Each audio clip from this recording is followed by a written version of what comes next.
Welcome to this, our first press conference for 2013.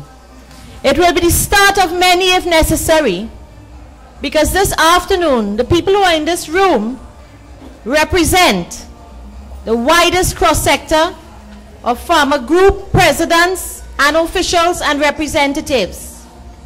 We have purposely adopted this strategy. I first want to say I'm Elizabeth Mohammed Ali, and I wish to welcome you to the home of Agri-Blazers, Palaseco. Agri-Blazers in the house, welcome them. I want to say it is my honor to introduce our chairperson for this evening's proceedings and this conference, and I will introduce her. She is my vice president, lovely lady here on my left, Phyllis Gall. And I can tell you, Phyllis wears more hats than me, and I think I wear a lot. Phyllis has been a former alderwoman in the Superior Regional Corporation.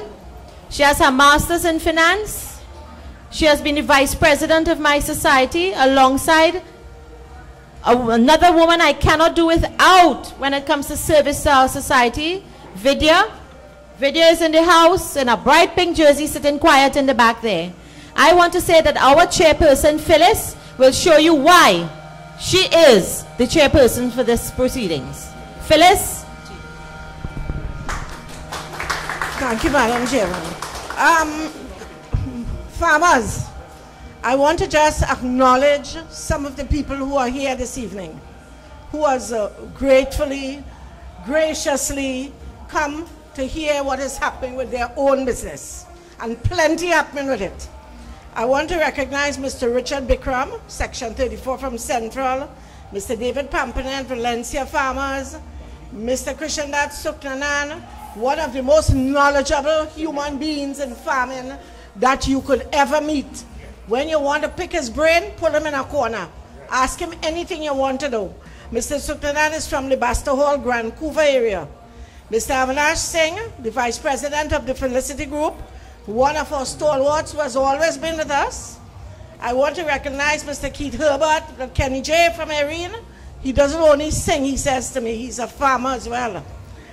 I want to recognize Mr. Cadet from our Superior Erin, cocoa and coffee farmers. And I want to say that Mr. Damati Singh and Mr. Yatali Hassan Ali has been board members of the association in 2012. Some of those who found disfavor with our present administration. So they're no longer board members. And we will see why as we go along. I want to welcome the farmers from Beach, for Valencia, Felicity, Erin, Ikaka, Superior. And I want to thank you for taking this journey with us. Today we are here and we might look small in numbers. Plummeton farmers, I was told I left you out. I want you to know you're very welcome. Agri-Blazers, I know we always hear. We have a fiasco going on in this country. And somehow or the other, everybody seems to want to shift responsibility for what is happening.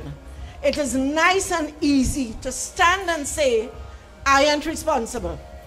And I want to quote to you from the Newsday on Tuesday, where our dear minister, Mr. Bharat said, Mr. Devan Marad says, he said that he was very sorry, very sorry.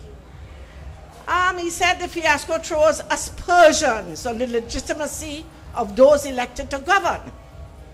And as a result, he urged some solution to be arrived at in addressing the concerns of the farmers who were disenfranchised.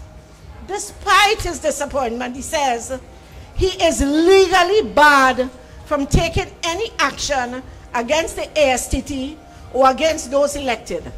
The law clearly states, and I quote, that the ASTT government governs itself. They are like a quasi-private society, right? He said, and while I empathize and sympathize, there is nothing to be done. Farmers, I want you to remember what he said. He's not responsible. But this government has been giving the Farmers Association, the ASTT, over $4 million for the last few years without any accountability. this afternoon, I am not about that, because that is as far as is wide. It is a fiasco, and this exercise will show you why the minister can act, why he has to act, and why he has to act as a matter of urgency. So I at this point would like to pass over to Brother Loris Balak to further develop what I have been saying. Thank you.